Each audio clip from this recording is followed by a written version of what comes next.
Hello and welcome students. Today we are starting writing section and there are only three things in your writing section.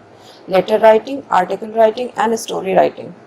Letter writing will be of 8 marks. Today we are starting letter writing. Letter writing is one of the very effective mode of communication. It is a kind of written message to convey important informations. Letters can be divided into the following categories. Letter writing जो है वो एक very effective mode of communication होता है। ये एक written message होता है जो कन्वे करता है इम्पॉर्टेंट इन्फॉर्मेशन। और लेटर्स जो है they can be divided into the following categories. First of all, informal or personal letters, then business letters, letters to editor, official letters, job applications. Here we shall study about business letters or letters to editor. Things to remember while writing business letter. To whom a letter is being addressed. यानी कि letter किसको लिखा जा रहा है, किसके लिए letter लिखा जा रहा है। Next is objective of writing, यानी कि लेटर लिखने का हमारा उद्देश्य क्या है, मकसद क्या है। Message should be systematic, concise and formal. जो मैसेज हम कन्वे करना चाहते हैं that should be systematic, concise यानी शॉर्ट और फॉर्मल होना चाहिए। Words must be simple, short and straight. और जो वर्ड्स हम लेटर राइटिंग में यूज़ कर रहे हैं वो सिंपल होने चाहिए, शॉर्ट होने चाहिए और स्ट्रेट होने चाहिए। Message should convey the matter of fact, यानी कि मैसेज जो हम लेटर में कन्वे कर रहे हैं वो मैटर ऑफ फैक्ट यानी कि वास्तविक होना चाहिए। Now students, I tell you the format of letter writing. A business letter comprises of 8 essential parts which are followed in a systematic and logical order. एक बिजनेस लेटर में 8 essential parts होते हैं जो कि सिस्टमेटिक और logical order में होते हैं। First of all, sender's address will come. The letter must contain the organization's full name and accurate address. Most organizations prefer to use letterheads containing their name, address, contact information, and telegram. If an organization doesn't have a letterhead, then they should mention the information related to the company's identity. Letter में जब हम sender's address लिखते हैं तो उसमें organisation का full name और accurate address होना चाहिए। ज़्यादातर ऑर्गेनाइजेशंस जो हैं वो प्रेफर करती हैं अपने लेटर हेड्स यूज़ करना जिसमें जो है कंपनी का नाम या ऑर्गेनाइजेशन का नेम, एड्रेस और कॉन्टेक्ट इन्फॉर्मेशन और टेलीग्राम मेंशन होता है। और अगर कोई ऑर्गेनाइजेशन लेटर हेड यूज़ नहीं करती तो उन्हें अपनी जो इससे रिलेटेड इन्फॉर्मेशन है, कंपनी की आइडेंटिटी से रिलेटेड जितनी भी इन्फॉर्मेशन है वो मेंशन करनी होती है। Students must write the sender's address as follows. After sender's address, date will be written. A business letter must contain the date below the sender's address and date should be written in the following manner. After date, name and address of the recipient or addressee will be written. It is very essential in a business letter to mention the recipient's address. This address is written within 2 lines below the date on the left margin only.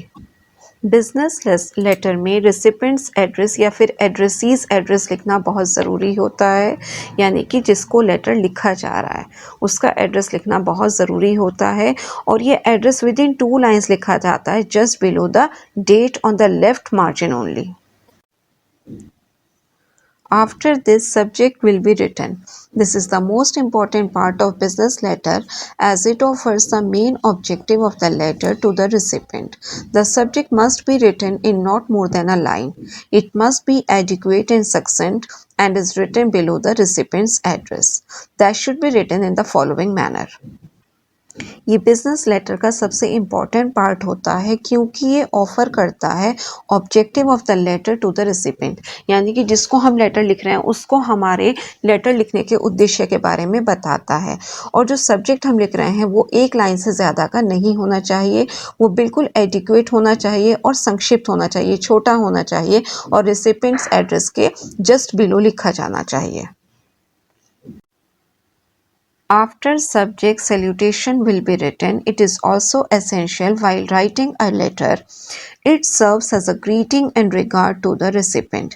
Depending upon the relationship with recipient, Salutation can be written in the following manner. Letter लिखते वक्त ये भी बहुत important है कि हम recipient को कैसे ग्रीट करते हैं या उसको कैसे रिगार्ड देते हैं। ये डिपेंड करता है कि हमारी रिसिपेंट के साथ यानी कि जिसको हम लेटर लिख रहे हैं उसके साथ हमारे कैसे रिलेशन है, और सैल्यूटेशन जो है वो फॉलोइंग मैनर में लिखी जानी चाहिए। After salutation, body or content of the letter will be written. This section should explain the purpose of the letter. The sender should convey the message in brief and appropriate manner.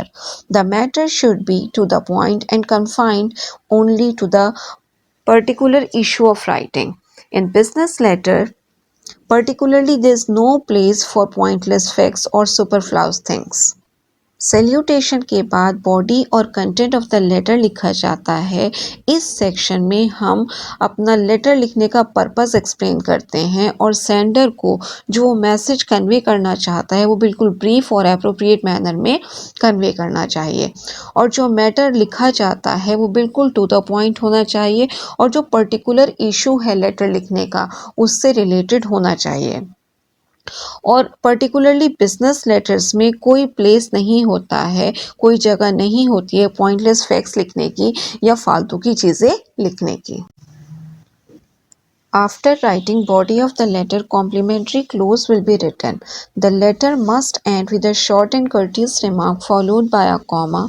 Some of the complimentary endings are as follows. They should be written in the following manner. Letter की जो ending है वो एक short और कॉर्टियस remark के साथ होनी चाहिए फॉलोड बाय अ कॉमा, और यहाँ पर कुछ कॉम्प्लीमेंट्री एंडिंग्स दी गई हैं। They should be written in the following manner.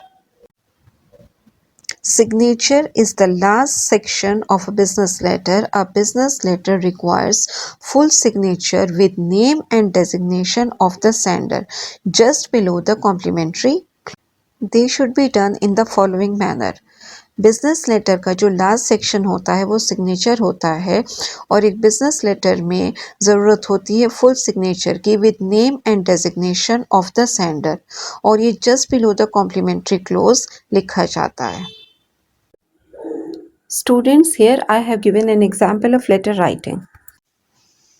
I am sending you a PDF file of some examples of letters. You can note them down in your notebook. Thank you.